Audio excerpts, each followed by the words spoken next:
અંકલેશ્વર તાલુકાના નવગામા ગામ પાસે પ્રાચીન શ્રી નાગતીર્થ રોકડિયા હનુમાનજીનું મંદિર આવેલું છે.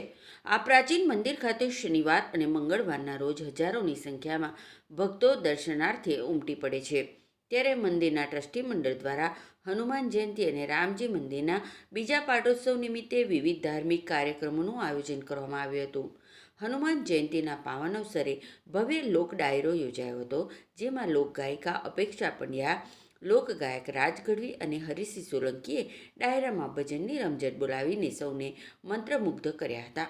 આ અવસરે રામકુંડના મહામંડલેશ્વર ગંગાદાસ બાપુ સહિત સંતો, મંદિરના ટ્રસ્ટીઓ સહિત મોટી સંખ્યામાં લોકો ઉપસ્થિત રહ્યા હતા.